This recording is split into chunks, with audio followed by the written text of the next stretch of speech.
Voilà. Bonjour à tous. Bonjour. Donc, j'ai été invité par Anatole à vous rencontrer. Anatole a dû vous expliquer ce qu'il faisait dans le projet de description de territoire, mais c'est pas de ça qu'on va parler aujourd'hui. Si vous m'avez dit, si vous en êtes d'accord, qu'on parlerait un peu de ce que les chercheurs avec qui je travaille appellent la zone critique. Oui, on est tout à fait d'accord. Est-ce que ça vous va, messieurs et dames les professeurs et les élèves? Oui, ça nous va tout à fait, puisqu'on a eu l'occasion aussi au cours de l'année de travailler sur la notion d'anthropocène. Ah ben c'est parfait. Voilà. Donc c'est tout à fait dans notre optique. Donc je vais faire trois parties dans le temps que nous avons. Le premier, c'est essayer de définir ce que c'est que la zone critique, d'introduire la question de son habitabilité. Comment se fait-il qu'elle soit constituée? En même temps, elle est assez réduite. Et évidemment, c'était la question que Anatole m'avait posée et qui nous intéresse tous, surtout les jeunes. Et que pouvons-nous faire pour la maintenir? Bon, ça doit être des choses évidentes pour vous, mais euh, c'était là-dessus que je crois qu'on était d'accord pour parler. Alors, la première chose, c'est que comment on situe cette zone critique? C'est un problème de localisation qui m'intéresse beaucoup lorsque on parle de la Terre, lorsqu'on parle de la planète Terre, lorsqu'on parle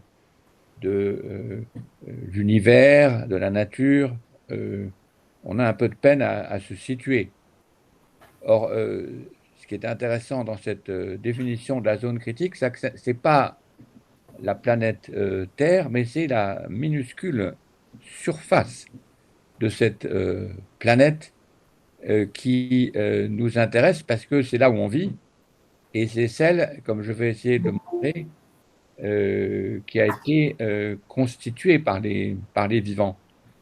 Est-ce que vous avez l'impression que ma voix porte et que vous voyez mon écran? Oui, tout fonctionne correctement. Tout fonctionne correctement, très bien. Et j'espère ne pas être trop en dehors des clous de ce qui vous intéresse. Donc, la difficulté pour approcher cette question de zone critique, c'est que quand on regarde en haut l'image de la planète bleue, on la voit depuis l'espace. Mais évidemment, ce n'est pas dans l'espace que on vit. On vit à l'intérieur, si vous voyez de cette couche-là, qui est tout à fait minuscule, et c'est sur cette zone extrêmement réduite que nous avons notre, en quelque sorte, habitat. Évidemment, les géologues et les cours de géologie vous ont appris qu'il y a des tas d'autres événements qui se passent à l'intérieur de la planète Terre. Mais si vous regardez cette petite couche qui est là et qui est une espèce de coupe de la planète vue en quelque sorte comme une tranche de gâteau, la partie sur laquelle les conditions d'habitabilité portent est extrêmement réduite. Évidemment, il y a toute une histoire géologique de ce qui s'est passé en dessous et de ce qui se passe au-dessus, mais comme vous l'imaginez, cette petite surface, elle est très étroite et c'est elle qui, par l'activité des organismes vivants, a recyclé et transformé l'ensemble ce qu'on pourrait appeler les conditions initiales de la planète.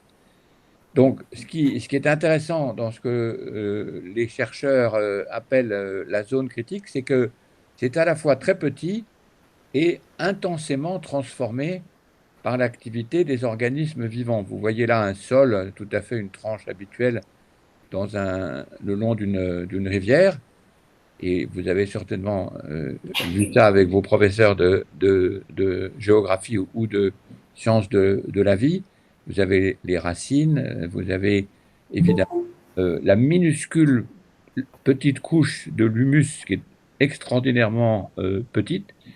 Et si vous descendez assez long, quelques centaines de mètres, vous allez finir par tomber sur des roches qui n'ont pas été elles-mêmes trop transformées par l'action des vivants, des champignons, des bactéries, même si vous descendez encore, dans certains cas, quelques kilomètres en dessous, jusqu'à ce qu'on appelle les roches mères. Tout ça, c'est des choses que vous avez appris et certainement vous avez peut-être même fait des visites de sites où on voit assez bien à la fois l'extraordinaire activité qui est permise par les vivants et l'extraordinaire euh, petitesse, disons, de cette couche, puisque, comme vous le voyez sur ce schéma, vous avez évidemment l'activité, c'est une espèce de tapis roulant en quelque sorte. Il y a une espèce de montée de la roche à cause de transformations géologiques qui nous échappent tout à fait. Et puis vous avez le travail de l'érosion, le travail de la transformation chimique de ces pierres et de ces minéraux grâce à l'activité des vivants, et évidemment l'intrusion à des dimensions de plus en plus grandes de l'eau et qui, avec l'action des champignons et des racines, permet en quelque sorte de transformer la roche-mère en sol. Activité qui est extrêmement lente, évidemment, et qui est néanmoins la seule source, disons, qui va donner les conditions d'habitabilité dont nous profitons. Et ce qui m'intéresse ici, c'est à la fois que c'est travaillé par l'action des vivants, et c'est aussi extrêmement réduit en taille. Le problème que on va voir dans la troisième partie pose un problème très difficile à résoudre pour nous. Si on compare cette zone critique à, disons, l'image habituelle de la planète Terre que vous voyez ici à gauche, c'est une image très célèbre de 1968, qui est la première fois où on a vraiment photographié la planète Terre depuis la surface de la Lune. Donc ça, c'est un peu comme ça qu'on imagine la planète Terre vue de l'extérieur. Mais si vous regardez ici, Alexandra Arène, qui travaille avec nous à essayer de dessiner, de donner un peu une idée du caractère extrêmement réduit de cette petite couche.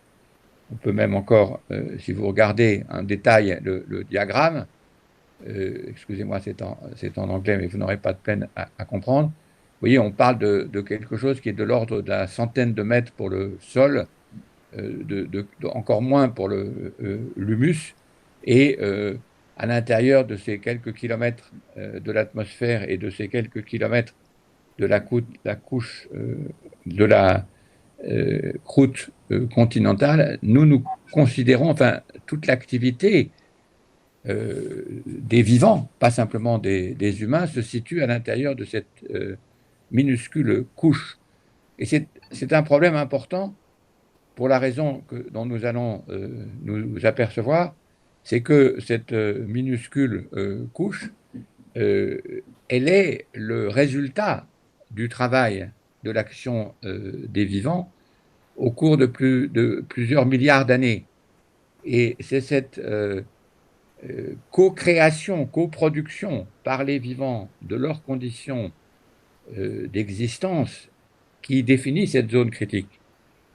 C'est important de le signaler, on pourra en discuter peut-être tout à l'heure avec vos professeurs, parce que c'est un peu différent de la notion habituelle que les organismes vivants sont dans un environnement auquel ils s'adaptent.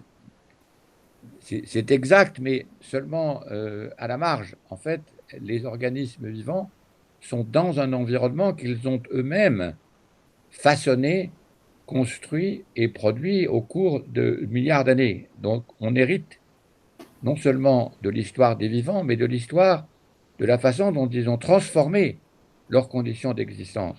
Et évidemment, c'est important à comprendre parce que cette transformation des conditions d'existence, c'est aussi ce que les humains, du moins la partie des humains dans laquelle nous sommes, c'est-à-dire les sociétés industrielles, ont eux aussi, en quelque sorte, constitué et amélioré et modifié cette zone critique, sauf que euh, les conséquences de cette amélioration, comme on va le voir, ne sont pas toujours faciles à suivre. Donc c'est la clé, n'est-ce pas? C'est la notion d'habitabilité. Et pour ça, il faut introduire des choses que vous avez probablement vues déjà de nombreuses fois, mais peut-être les relier différemment par la notion de zone critique. C'est que ce n'est pas un mauvais modèle, c'est de partir d'une fourmilière. Les fourmis construisent ou ont élaboré leur fourmilière, donc elles sont dans un environnement, mais un environnement qui est en fait aussi artificiel que l'environnement dans lequel nous autres humains, nous vivons, surtout si nous vivons en ville. L'équivalent, disons, de notre fourmilière, c'est la ville, c'est la salle où vous êtes en ce moment au lycée, qui protège en quelque sorte de l'ensemble de toutes les conditions qui vous permettent de rendre cette salle, je ne sais pas si elle est confortable, parce que je ne la vois pas, mais en tout cas habitable. Donc, c'est pour essayer de détacher, ou plutôt de rattacher les organismes vivants avec les conditions d'existence qu'ils ont produites pour améliorer leur propre niche, en quelque sorte. Pour sortir de l'idée que des organismes se trouvent à l'intérieur d'un environnement et qui n'ont pas d'autre solution que de s'y adapter. Si vous demandez à une fourmi pourquoi et comment est-ce qu'elle survit à l'intérieur de sa fourmilière, il est évident que c'est l'ensemble du travail et de l'action continuelle de production, de maintenance de la température, du pH, de construction et d'alimentation de la fourmilière qui lui donne ces conditions d'existence entretenues collectivement depuis évidemment des millions d'années. Donc la notion de niche, d'intérieur, et la notion aussi très importante d'ingénierie doit nous permettre de comprendre le lien entre l'habitabilité, les conditions d'habitabilité et ce qu'on appelait avant, mais d'une façon un peu probablement trop vague, l'environnement. L'environnement, il n'est pas ce qui est en dehors de l'activité des organismes vivants, mais ce que les organismes vivants ont été capables de produire. Donc ça, c'est important parce que si je regarde maintenant, c'est juste un exemple pour vous faire bien comprendre, mais si je regarde une ville comme Chicago, bien, vous êtes là, les gens, les habitants d'une ville de Chicago se retrouvent à l'intérieur de la ville comme une fourmi dans la fourmilière. C'est-à-dire que ce n'est pas une différence entre, disons, la nature et la ville. C'est deux façons assez différentes, mais au fond différentes par le type de phénomènes géochimiques et le type de matériaux qui vont être modifiés et en quelque sorte activés par l'action des vivants. Mais du point de vue de la construction de lieux artificiels permettant l'habitabilité, il n'y a pas une énorme différence entre une fourmilière et une ville. C'est important parce que souvent on associe la question écologique à une question de nature, en prenant uniquement ce cas-là, parce que là on voit des fourmis et des fourmilières, et pas ce cas-là, parce qu'on a l'impression que c'est artificiel. Mais ce qu'il faut bien comprendre, c'est qu'en un certain sens, évidemment il faut le préciser, mais en un certain sens, une fourmilière aussi est un artifice.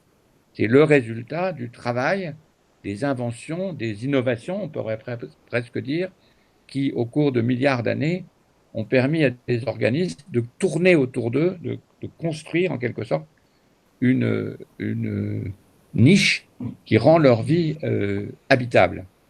Ça change légèrement, vous voyez, le rapport que nous entretenons avec ce qu'on appelait l'environnement. C'est un point important dont on pourra peut-être discuter. Et de façon intéressante, si vous regardez, il se trouve que ça c'est dans le Vercors, avec le spécialiste des zones critiques que vous voyez ici à gauche, Jérôme Gaillardet, qui dirige le groupe des zones critiques qui s'appelle OSCAR, et c'est un géologue et un géochimiste, et vous connaissez peut-être cette magnifique couche du Vercors. Eh bien, elle est, elle aussi, en quelque sorte, comme le cas des roches sédimentaires que vous avez appris avec votre professeur de géologie, le résultat, évidemment, artificiel, la ruine, si vous voulez, de l'activité de coraux qui donne ce magnifique calcaire que vous voyez en bas à droite.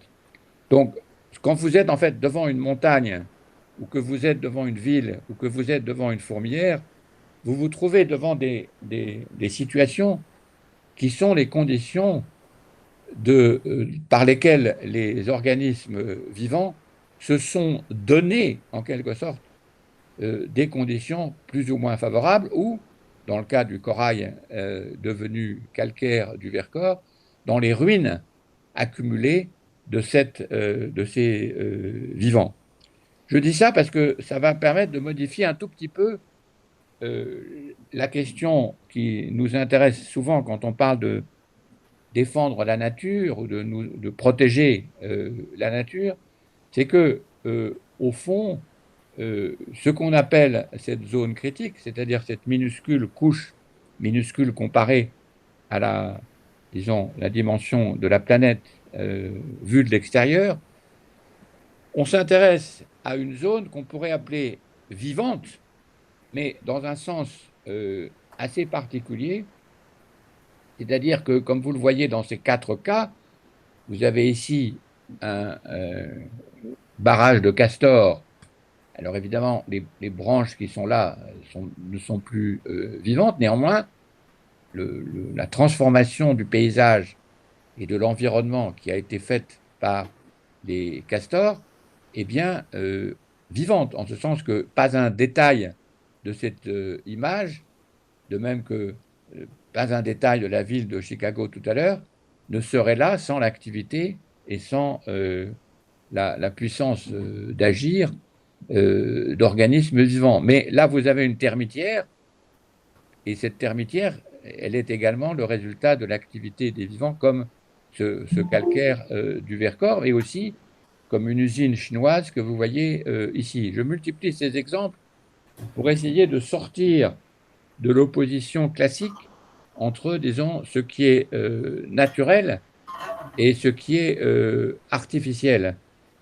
Il va bien sûr falloir faire une différence tout à l'heure en termes d'habitabilité, mais à l'intérieur de la question générale de la zone critique, elle est le résultat de l'activité et du travail des organismes vivants. En un sens, la différence entre naturel et artificiel n'est pas si facile à faire que ça. La notion d'habitabilité et la notion d'ingénierie, d'ingéniosité des vivants pour se donner des conditions d'existence est probablement plus utile que la différence entre ce qui est, disons, naturel et ce qui est artificiel. C'est important à comprendre quand on va falloir mesurer ce qu'on va faire maintenant, la dimension en quelque sorte respective de l'activité des humains. À l'intérieur de la zone critique, les humains comptent évidemment énormément, mais pas parce qu'ils sont fondamentalement différents dans leur activité d'ingénierie, d'innovation, de production d'enceintes protégées, de maintien des conditions d'habitabilité forcément très différents des vivants.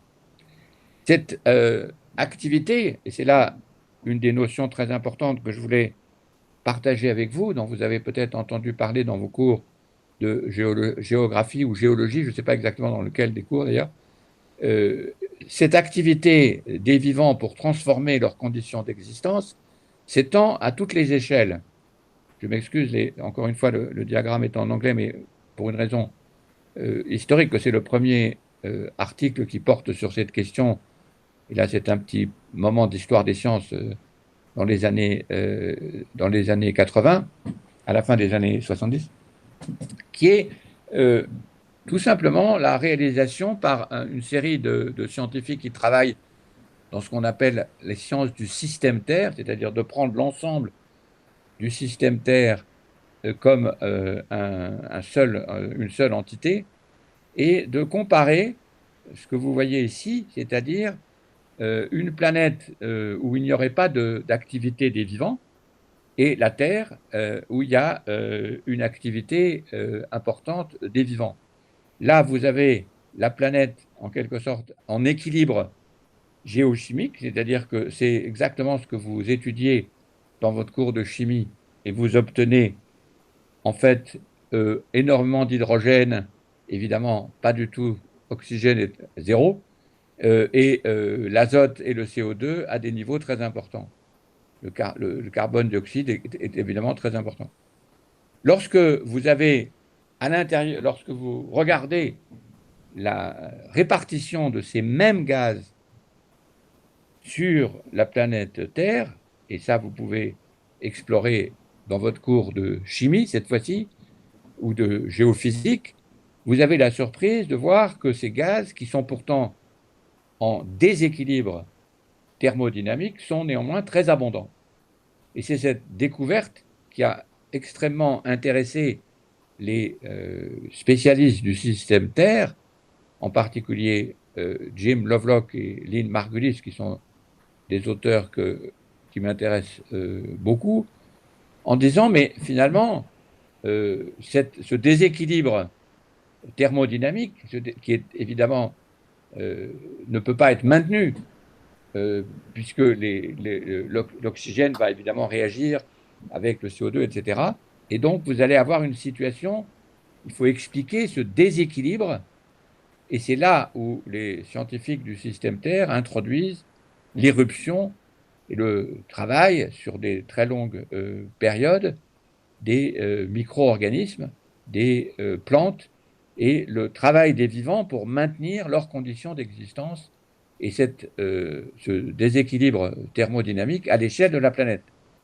C'est ce dont vous avez entendu évidemment parler lorsque on vous explique qu'il faut maintenir la température de la planète à un certain niveau de température, et ce qui évidemment n'a pas de sens, ça n'a pas de sens de demander ce maintien de la température si on ne parle pas d'un système qui, en quelque sorte, s'auto-régule. Donc on a quelque chose qui est très intéressant ici, c'est qu'on est obligé de reconnaître que les vivants ont maintenu la température du globe dans un certain niveau, disons, de température, en particulier une certaine quantité d'oxygène par rapport au dioxyde de carbone, et néanmoins, cet équilibre fait l'objet maintenant d'une attention des humains, alors que jusqu'ici, évidemment, ces conditions leur étaient données. Donc, ce qui est important ici à comprendre, c'est que même à des échelles qui sont celles, disons, de l'atmosphère, on parle encore du travail, de l'activité des vivants, qu'il s'agisse du sol, qu'il s'agisse des plantes, de la transformation des roches ou de l'atmosphère. Nous sommes à l'intérieur de conditions artificielles, on pourrait dire, maintenues par l'activité des vivants. Et c'est cette situation qui modifie très profondément ce qu'on appelait l'écologie ou ce qu'on appelait le maintien de la nature, puisque ce dont on est en train de parler, c'est du maintien de toutes ces niches ou ces couches ou ces enceintes artificielles à l'intérieur duquel nous nous trouvons et qui sont elles-mêmes le produit de l'action des vivants. Et il est donc important de lier ces différentes échelles et de les rapporter à l'action des organismes, puisque c'est eux qui, en quelque sorte, maintiennent ces conditions d'habitabilité à toutes les échelles. D'où l'importance, évidemment, des sciences du système Terre que vous apprenez dans vos cours de géologie ou de géographie.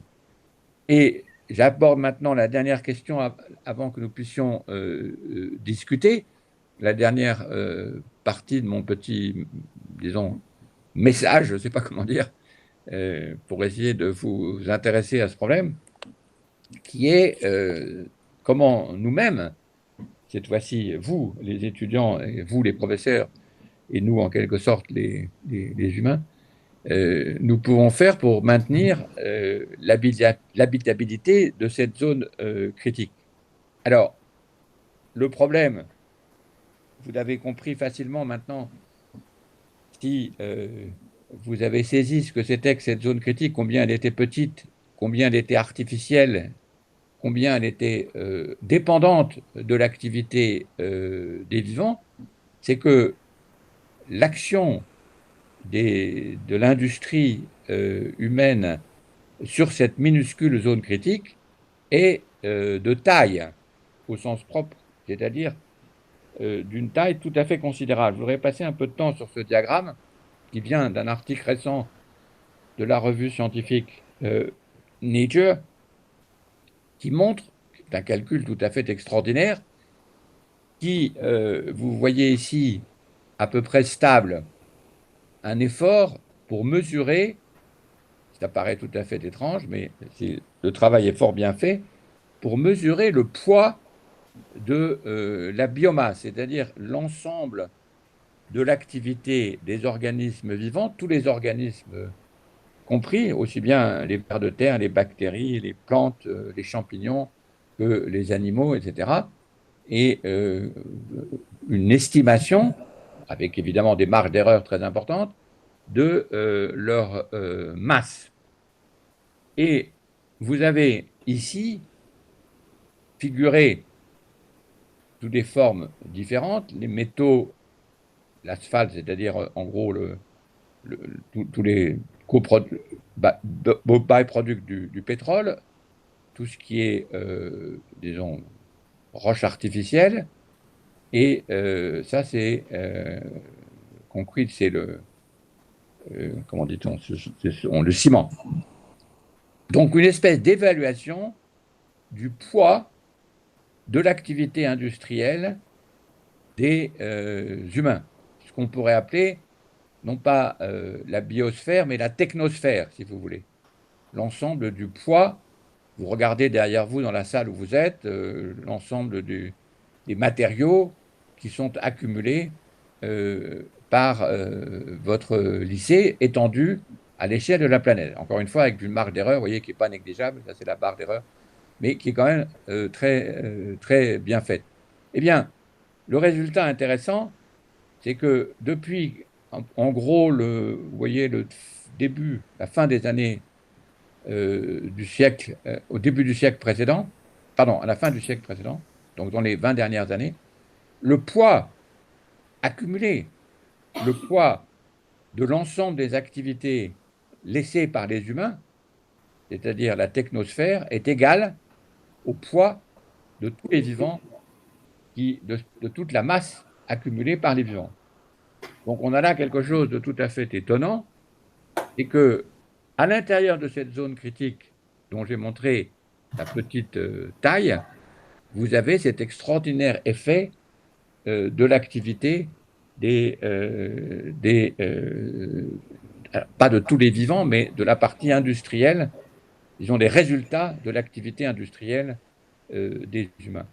Donc la taille de l'activité humaine et la taille de l'activité des vivants est à peu près égale. Alors encore une fois, le calcul peut être discuté. L'article est très précis et très long, mais évidemment, ça reste rudimentaire. C'est juste pour donner une idée. Et du coup, c'est un autre calcul rudimentaire que vous connaissez sûrement, mais qui est très, très intéressant. Le problème, cette fois-ci, nous passons au problème en quelque sorte politique, celui de comprendre à l'intérieur comment est-ce qu'on va faire pour maintenir l'activité humaine à l'intérieur de la zone critique. C'est une espèce de problème comment pourrait-on dire, de confinement, si vous voulez. En ce moment, on est confiné, c'est pour ça que je n'ai pas le plaisir d'être avec vous, mais qu'il faut utiliser ces systèmes de Zoom ou de Meet. Euh, mais il y a un autre confinement. Il y a un autre sens du mot confinement, c'est ce que résume ce diagramme. Combien de planètes faudrait-il si la population mondiale vivait comme les habitants en Australie? Vous voyez, il en faut 5, États-Unis à peu près autant, alors qu'il n'y a qu'une planète. Donc le problème, vous voyez pourquoi ce problème de la zone critique est tellement critique, justement, c'est que il faut faire tenir à l'intérieur de cette zone critique, à l'intérieur de cette zone qui a été rendue habitable par l'activité des humains, une activité industrielle qui, si elle s'étendait sur le mode de développement de l'Australie ou des États-Unis, demanderait 5 planètes. Donc c'est un chiffre que vous connaissez sûrement. C'est encore une fois un résultat rudimentaire, mais qui donne l'idée du problème. Je n'ai pas le temps, évidemment, de rentrer dans les détails. Je ne peux que vous, vous introduire au problème général d'habitabilité de la zone critique dans cette courte causerie.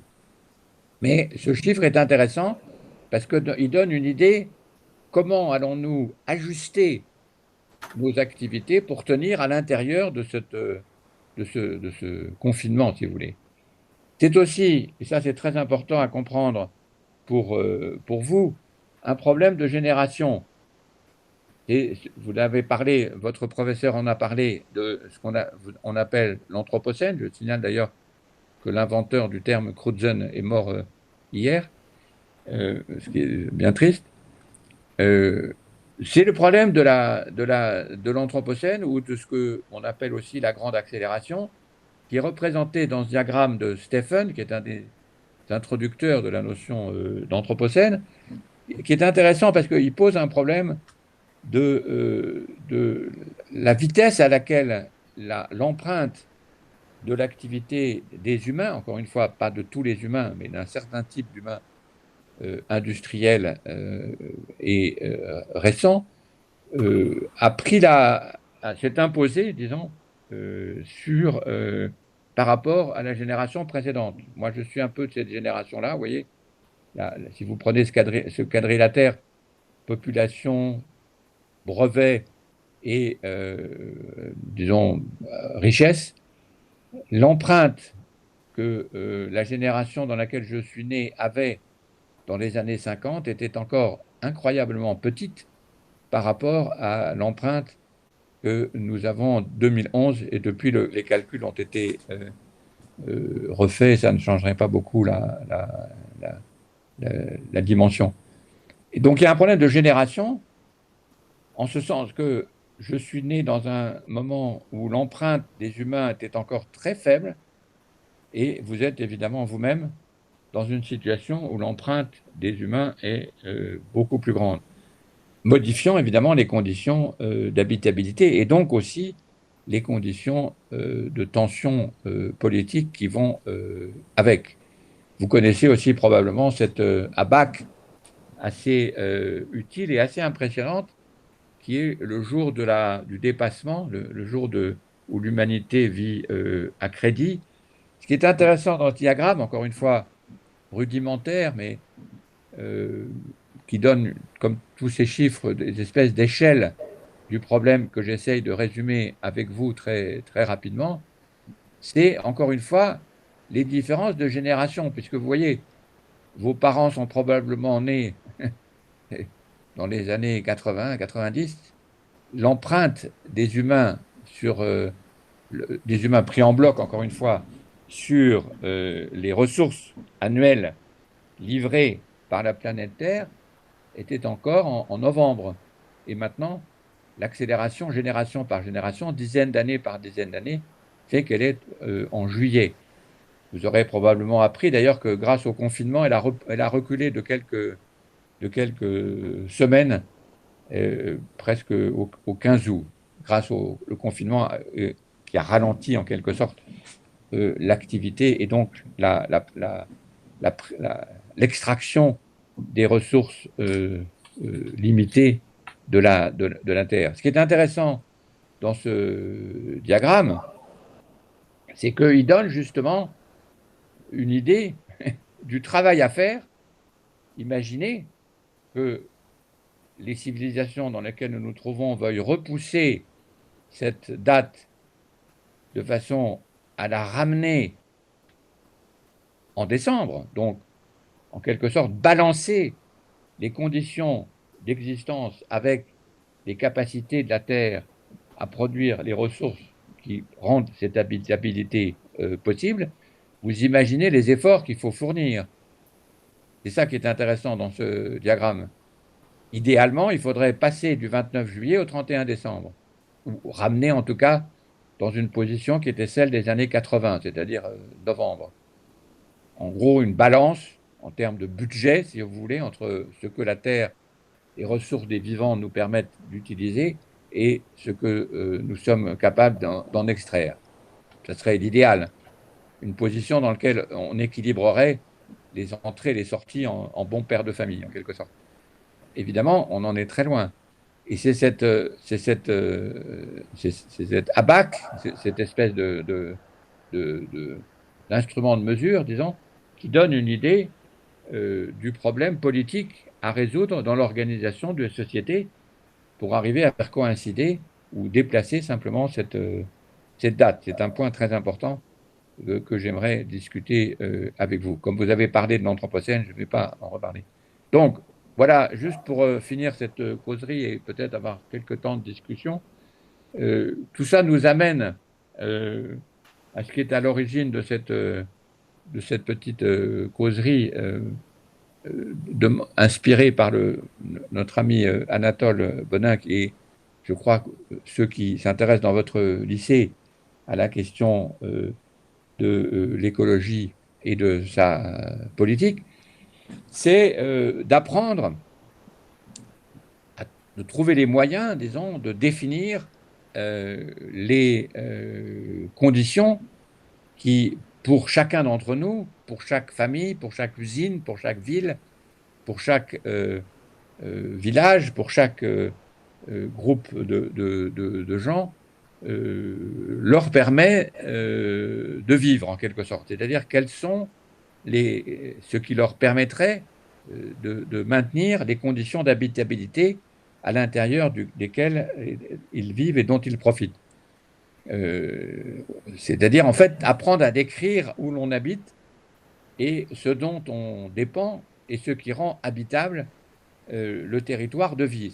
La raison pour laquelle je dis ça, c'est parce que c'est un moyen de lier, en particulier dans les classes terminales, aussi bien les différentes disciplines scientifiques que les disciplines, disons, humanistes, pour le dire vite. C'est-à-dire transformer la question, la différence des différentes disciplines, je suppose que c'est ça qui intéresse les professeurs qui sont ici, et le projet dans lequel est inséré Anatole, de ramener, de concentrer les différentes disciplines, malgré le fait qu'elles portent sur des méthodes et des sujets tout à fait différents, dans une seule question qui est la description des conditions qui rendent habitable un territoire de vie.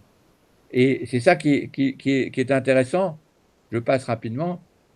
Pour une raison qui est très très importante pour moi, qui est le problème de la liaison entre, disons, la question au sens large des inégalités sociales et la question au sens large de ce qu'on pourrait appeler les inégalités socio-écologiques. Je signale d'ailleurs à vos professeurs l'excellent livre de Lucas Chancel sur les inégalités de justice environnementale et évidemment l'Atlas de l'Anthropocène. Je pense qu'il est déjà connu dans votre lycée. Je crois que je l'ai envoyé d'ailleurs à Anatole. qui résume un peu les questions d'échelle dont j'ai parlé beaucoup trop rapidement.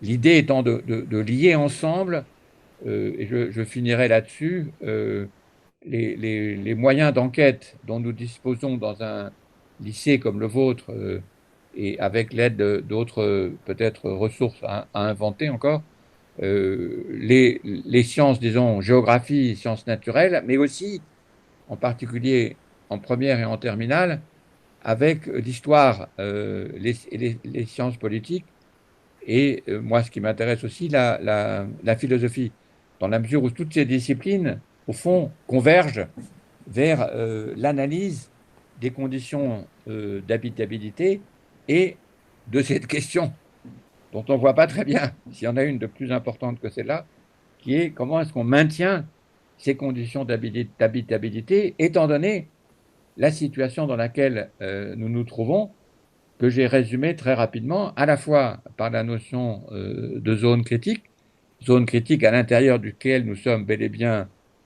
confinés, et l'énormité de l'ampleur, si vous voulez, de l'activité, d'un certain type d'activité, d'un certain type d'humain, qui rendent ces conditions d'habitabilité extrêmement fragiles, et donc qui obligent à une redéfinition d'activité politique d'un nouveau genre.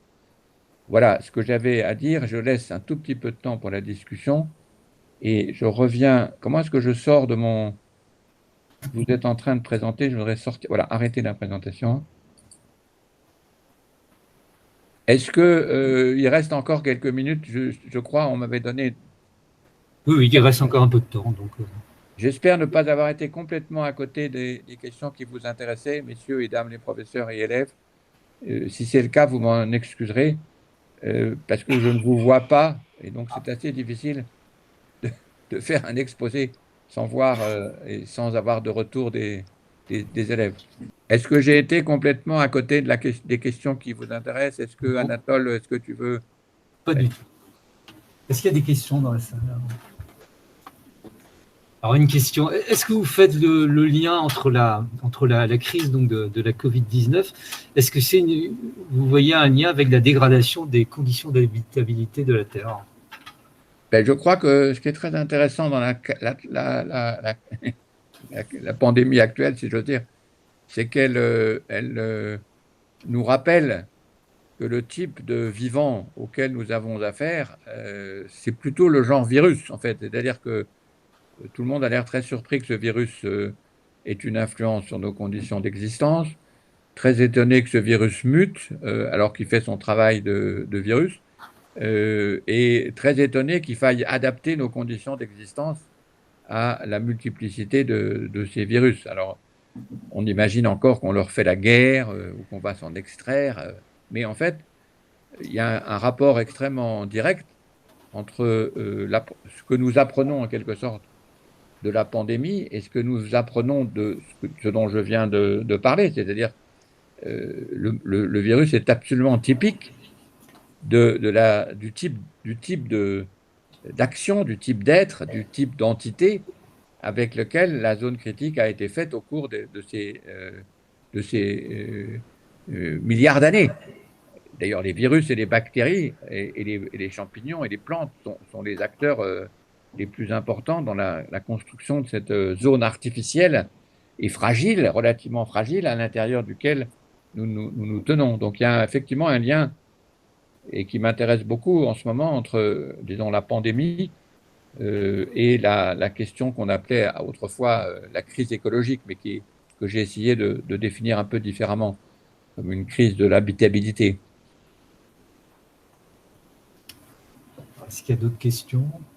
Alors peut-être parmi ceux qui sont à distance, vous pouvez éventuellement ouvrir votre micro et poser donc des questions. Alors j'ai vu Vincent que tu avais des questions à poser. Oui, par écrit, là, ça me semblait plus clair. Donc voilà, donc si vous souhaitez réagir.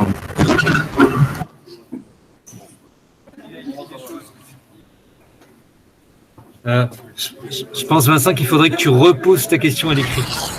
D'accord. À l'écrit. Ah bon, alors je l'ai mis. Là, c'était une petite réaction. C'est deux choses. C'est qu'il me semblait qu'il y avait souvent dans les discours, en particulier sur les discours sur la biodiversité, quelque chose d'un peu flou. C'est que pour moi, la question de l'habitabilité, elle est très bien posée si on dit bien que c'est une question anthropocentrée et que parfois, c'est pas clairement dit. Et je donne un exemple, c'est que l'élévation de température moyenne de la Terre et l'augmentation du taux de CO2 dans l'atmosphère sont deux paramètres qui sont extrêmement favorables aux vivants, de manière générale. Alors, pas d'un point de vue anthropocentré à moyen terme, mais si on raisonne sur la question de l'habitabilité de la Terre concernant le vivant, donc là je ne me place plus de manière anthropocentrée, mais j'ai envie de dire vivant-centré, la problématique est complètement autre et il me semble que l'habitabilité de la Terre par le vivant n'est pas menacée à l'heure actuelle par la révolution climatique. Oui, j'aurais dû préciser, évidemment, ce sont les conditions d'habitabilité pour lesquelles nous sommes directement intéressés. Il va de soi que il y a des tas d'autres États de la planète dans lesquels d'autres conditions d'habitabilité seraient très favorables pour des tas d'autres vivants, ça c'est évident.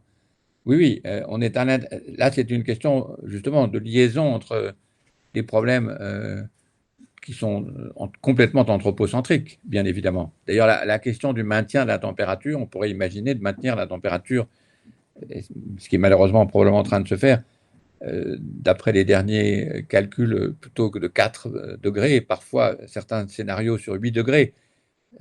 Simplement, le problème, c'est que politiquement, c'est quand même difficile de ne pas être anthropocentrique. C'est la question qui se pose pour nous, du moins pour les conditions des vivants telles qu'elles ont été élaborées au cours de l'histoire. On peut imaginer que nous allons apprendre d'autres histoires, mais les transformations qu'il faut faire subir à la planète et à notre, disons, à nos capacités telles qu'elles ont évolué sont telles qu'il est probablement préférable d'essayer de rester à l'intérieur des 2 degrés. Donc dans le cadre, à l'intérieur du cadre, qui effectivement reste très anthropocentrique. Mais anthropocentrique, c'est nécessaire. Il n'y a pas de politique qui ne soit pas anthropocentrique, c'est par définition. Donc c'est le lien entre ces différentes questions que vous avez raison de souligner. Et c'est ça qui est intéressant dans l'idée de lier les sciences naturelles, les humanités, l'histoire et la philosophie, et de peut-être construire les instruments de discussion qui nous permettent de les lier, qui était un peu l'idée de ma petite causerie. Est-ce qu'il y a encore une dernière question, notamment parmi celles et ceux qui sont à distance? Nous, on n'a pas de questions. Alors là, c'est une classe de seconde une demi-classe de seconde qui écoutait avec attention. On n'a pas véritablement de questions. On vous remercie, Monsieur Latour, en tout cas pour vos explications, votre illustration. Et je pense que ça va donner, en tout cas. Mes élèves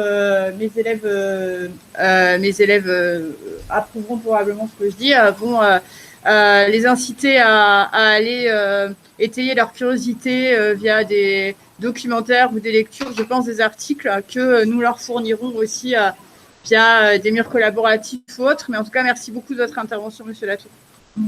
Merci, et merci à Anatole d'avoir pris cette initiative.